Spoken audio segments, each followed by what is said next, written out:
नमस्कार दोस्तों, स्वागत है अपने YouTube channel top trending GK में। दोस्तों, railway group D recruitment 2024 educational qualification से संबंधित आईटीआई वाले कैंडिडेट का कोर्ट केस जो चल रहा था।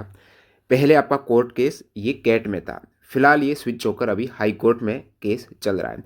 5 मार्च को भी सुनवाई हुई, जिसमें जज साहब ने बोला रेलवे को कि नियम बनाना भले ही आपका पॉलिसी मैटर है, लेकिन आपका जो नोटिस आता है इंडिकेटिव 28 दिसंबर 2024 को, और आप बाद में 2 जनवरी 2025 को एजुकेशनल क्वालिफिकेशन कैसे बदल सकते हो, यानी चलती हुई भर्ती प्रक्रिया में कोई भी बदलाव नहीं हो सकता है, ये सुप्रीम कोर्ट का ऑर्डर। तो 5 मार्च की सुनवाई का दोबारा डेट 6 मार्च को दी गई रेलवे को रिप्लाई करने का। आज दोबारा यहाँ पर 6 मार्च को कोर्ट में इसकी सुनवाई हुई और जज साहब बिल्कुल नाखुश थे रेलवे की रिप्लाई से। और पूरा मैं सुनवाई सुन रहा था और बीच में रेलवे के जो एडवोकेट थे उन्होंने कहा कि हम भर्ती रद्द भी कर देंगे, ये भी हमारा एक अधिकार है। तो क्या पूरा मुद्दा है, थोड़ा शॉर्ट में देखते हैं। बाकी आज का जो पूरा सुनवाई है ना, वो आईटीआई वालों के पक्ष में दिखा है। आज के निर्णय को डिटेल में जाने। इस बीच यदि आप ग्रुप डी या फिर अदर किसी भी कम्पिटिटिव एग्जाम्स की तैयारी करते हो, रेलवे, एसएससी, बैंकिंग, डिफेंस, एक ही पास प्रो में आपको सारे एग्जाम्स के mock test, text book pass pro पर मिल जाएंगे, वो भी एग्जाम ओरिएंटेड। प्रीवियस ईयर के पेपर सारे इंक्लूड हैं, जैसे एनटीपीसी है, नेक्स्ट ग्रुप डी। इस हेतु आपको टेक्स्ट बुक ऐप से टीटीजे के कूपन कोड यूज करते हुए पास प्रो लेना है और एक्स्ट्रा डिस्काउंट मिल जाए। बिल्कुल एग्जाम इंटरफेस और डैशबोर्ड पर आधारित यहाँ पर मॉक टेस्ट मिलते हैं। लिंक डिस्क्रिप्शन बॉक्स में है, तो उस लिंक से आप चेकआउट कर सकते हो। जो भी कैंडिडेट अभी तक प्रैक्टिस नहीं कर रहे हैं, किसी भी गवर्नमेंट एग्जाम्स की तैयारी करते हैं, 50% तैयारी आपकी प्रैक्टिस से, मॉक टेस्ट से कंप्लीट होती है, जो टेक्स्ट बुक पास प्रो आपका कंप्लीट कर देगा। बाकी आप इंपोर्टेंट ई बुक हैं वो हमारी वेबसाइट toptrendinggk.in और ऐप से ले सकते हो, डिस्क्रिप्शन बॉक्स में लिंक है। देखिए, मेन पॉइंट ये है जिसका रेलवे सही रूप से जवाब नहीं दे पा रहा है। बार बार जो रेलवे के वकील बोल रहे हैं कि हमारा जो इंडिकेटिव नोटिस है ना, वो केवल ये बताने के लिए कि भर्ती आ रही है। और जज साहब का कहना है कि जो इंडिकेटिव नोटिस है ये आपके 28 दिसंबर 2024 का। तो आपने पब्लिक को बताया कि भर्ती आ रही है। आप यहाँ पर एजुकेशन क्वालिफिकेशन भी आप देख सकते हो, post wise education qualification annexure है, ये सारी चीज़ आपने फिक्स कर रखी। और इससे पहले यही था, 28 दिसंबर 2024 तक की बात करें, जब ये इंडिकेटिव नोटिस आया तब एजुकेशन क्वालिफिकेशन आपके 10th प्लस आईटीआई थी, जो पहले रेलवे की वेबसाइट पर भी था कि 15/6/2019 के बाद यहाँ पर जो भी भर्ती होगी वो 10th प्लस आईटीआई की। तो उस अकॉर्डिंग यहाँ पर यही माना जाएगा कि जब आपका इंडिकेटिव नोटिस आया 28 दिसंबर 2024 को, तब योग्यता 10th प्लस आईटीआई थी। उसके बाद चलती भर्ती में आपने 28 दिसंबर के बाद 2 जनवरी 2005 को इंडिकेटिव नोटिस 28 दिसंबर, और उसके बाद 2 जनवरी 2025 को आपने यहाँ पर नोटिस डालकर education qualification 10th plus ITI से 10th और आईटीआई कर दिया, मतलब 10th पास कर। और सुप्रीम कोर्ट का इससे पहले के ऑर्डर है जिसमें आप चलती भर्ती प्रोसेस में कोई भी बदलाव नहीं कर सकते। और रेलवे वाले वकील साहब बार बार यही कह रहे थे कि हमारे 2 पार्ट है भर्ती में, एक तो इंडिकेटिव नोटिस है, बाद में हमारा फुल नोटिफिकेशन आता है जो इसके बाद आया। जो ये फुल नोटिफिकेशन वाले बता रहे थे कि 22 जनवरी को आया, लेकिन कहीं ना कहीं उस फुल नोटिफिकेशन में डेट ऑफ इंडिकेटिव नोटिस की भी बात हो रखी, जो 28 दिसंबर है। अब ये एक तरीके से कॉन्ट्राडिक्ट हो रहा था, जिस पर जज साहब बिल्कुल भी रेलवे के पक्ष में नहीं दिख रहे थे। वो सीधे तौर पर कह रहे थे कि आप आपके जवाब से संतुष्ट नहीं हैं, जब तक आप सही जवाब, या फिर मैं इसको अभी भी स्टे लगा देंगे, इस प्रकार जज साहब ने कहा। और बीच में एक वाकया ये हुआ, रेलवे के वकील ने कहा कि हम भर्ती को विड्रॉ भी कर सकते हैं, मतलब ये अधिकार है रेलवे का विड्रॉ करने का, भर्ती प्रक्रिया एक तरीके से रद्द करने का। तो जज साहब ने कहा बिल्कुल आप कर सकते हो, लेकिन ये गलत है कि नोटिस आने के बाद आप एजुकेशन क्वालिफिकेशन चेंज कर रहे हो। तो फिर रेलवे के वकील ने भी कहा, ऐसे उन्होंने बताया कि ये अधिकार है लेकिन रद्द करेंगे, ये नहीं कहा कि ये रेलवे, ऐसा भी एक तरीके से पॉइंट था मेरे हिसाब से, वो ये कि रेलवे ये कर सकता है कि इस भर्ती को रद्द कर दे और दोबारा नया नोटिफिकेशन निकाले वो, और जो फॉर्म भरे हैं उनको नए सिरे से फॉर्म भरना पड़े।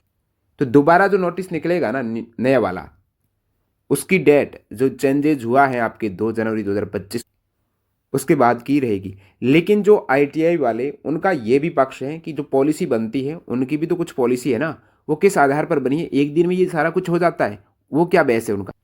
तो फिलहाल जो ये हाईकोर्ट का केस है ना, ये आईटीआई वाले कैंडिडेट के पक्ष में है। अब फर्दर इनका जज साहब ने क्या कहा, यानी रेलवे के जो एडवोकेट थे वो बोल रहे थे हमको कुछ और समय दो, तो जज साहब बिल्कुल मना कर रहे थे कि और टाइम नहीं दिया जाए।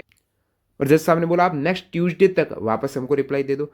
फिर भी इन्होंने होली के बाद का टाइम लिया है और ये बोला है जज साहब ने कि रेलवे को 21 मार्च तक आप लिखित में जो रिप्लाई है वो देंगे, 21 मार्च तक। 21 मार्च को पूछा कि कब तक देंगे, तो वो उन्होंने कहा रेलवे वालों ने कि 21 मार्च को दे देंगे, यानी होली के बाद के वीक में 21 मार्च को। तो फिर आज का अभी तक ऑर्डर जब आएगा तो मैं टेलीग्राम पर डाल दूंगा, टेलीग्राम चैनल ज्वाइन कर लेना क्या उस ऑर्डर में होता है। बाकी जो पूरी मौखिक रूप से जजमेंट सुना गया है आप भी सुन सकते हो, यूट्यूब पर पड़ा हुआ है, लगभग 30 मिनट के आसपास का है ये।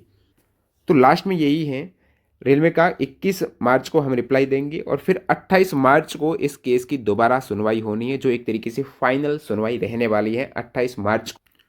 और जज साहब ने यही कहा है कि 28 मार्च तक जब तक नेक्स्ट सुनवाई होती है ना, इस बीच कोई भी इस भर्ती में अपॉइंटमेंट नहीं होगा। अपॉइंटमेंट तो क्या, तो फिर रेलवे वालों ने कहा नहीं बिल्कुल, अभी तो भर्ती प्रक्रिया चल रही है, इसमें काफ़ी फेजेज रहेंगी, तो अपॉइंटमेंट का तो फिलहाल सवाल ही नहीं है। और फॉर्म भरे जा चुके हैं, तो यदि फॉर्म भरते वक्त ये सारी चीज़ें होती तो स्टे लग जाता। तो एक तरीके से इसको मैं कहूँगा स्टे ही है। जज साहब ने कहा कि उस तक आप कुछ भी रिक्रूट नहीं करेंगे, अपॉइंट नहीं करेंगे, और वैसे भी नहीं होना है, रेलवे वालों ने भी कहा है। कंक्लूजन यही है कि रेलवे वालों का पक्ष थोड़ा कमज़ोर है। इंडिकेटिव नोटिस को जज साहब ने कहा कि ये इंडिकेटिव नोटिस क्या होता है, पहली बार सुन रहा हूँ मैं अपने 25 साल की प्रैक्टिस में इंडिकेटिव, और उसी में फिर इंडिकेटिव नोटिस में दे रखा है कि आप डिटेल नोटिस देखो। तो इसी पॉइंट पर रेलवे फंस रहा है, जो सुप्रीम कोर्ट का ऑर्डर है कि आप भर्ती प्रक्रिया स्टार्ट होने के बाद उसमें कुछ बदलाव नहीं कर सकते हो। लेकिन ये ज़रूर रेलवे का एक पॉइंट है कि उनका पॉलिसी मैटर है, वो कोर्ट भी स्वीकार करता है आप बदलाव कर सकते हो, लेकिन बाद में उसमें भी लीगलिटी होनी चाहिए। तो जब नेक्स्ट हियरिंग होगी तो आज के केस के अकॉर्डिंग मेरा जो अनुमान है, ये केस आईटीआई वालों के पक्ष में जा सकता है। बाकी डिपेंड करता है उस दिन रेलवे क्या रिप्लाई देता है। और जिस प्रकार रेलवे ने रेलवे के बीच में बोला कि हम भर्ती विड्रॉ कर सकते हैं, तो मान लेते हैं, एक अनुमान लगाते हैं, यदि आईटीआई वालों के पक्ष में आया तो फिर हो सकता है रेलवे के पास दो ऑप्शन है, वो तो या सुप्रीम कोर्ट में जाए, या फिर आई थिंक सुप्रीम कोर्ट के बिहाफ पर ये ऑर्डर है। तो फिर रेलवे के पास क्या ऑप्शन रहते हैं, या तो ये चीज़ें दोबारा योग्यता है वो चेंज कर दे, आईटीआई वालों के पक्ष में कर दे, ये भी हो सकता है। नहीं तो रेलवे ये कर सकता है कि भर्ती को रद्द करके इसी योग्यता के साथ दोबारा नया सीएन निकाल दे। तो दो ऑप्शन फिलहाल दिख रहे हैं, लेकिन उसी में भी फिर इनका भी पॉइंट है कि एक दिन में पॉलिसी कैसे, किस मैटर पर रहता है, ये सारी चीज़ें तो ये बाद की बातें हैं। क्या होता है मामला, रेलवे क्या निर्णय लेता है इस हाई कोर्ट के ऑर्डर पर, इस भर्ती को विड्रॉ करने का या फिर योग्यता चेंज करने का, तो इस पर अभी तक कुछ भी स्पष्ट नहीं है, ये बाद की बातें हैं। और आज जो जजमेंट निकला है, बिल्कुल जो जज साहब थे वो आईटीआई वालों के पक्ष में थे, इस पर स्टे लगाने की बात कर रही थी, और बीच में रेलवे वालों ने कुछ और टाइम लिया, टाइम मांगा, और फिर इनको 21 मार्च तक रिप्लाई करना है और 28 मार्च को दोबारा सुनवाई होगी, तब आपको बताएंगे क्या होता है मामला।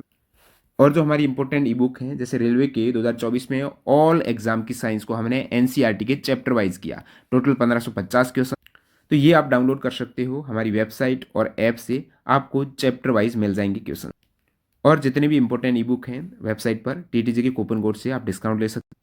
और रेलवे साइंस स्पेशल कोर्स भी हैं, जिसमें बिल्कुल एग्जाम ओरिएंटेड आपको कंटेंट देखने को मिलेगा। प्रीवियस ईयर बेस्ट 2018, 22 से 24 के चैप्टर वाइज क्वेश्चंस और एनसीईआरटी 9, 10 और 6 से लेकर 8 तक भी इंपॉर्टेंट पॉइंट इंक्लूड रहेंगी। मिलते हैं नए वीडियो में, बाय बाय।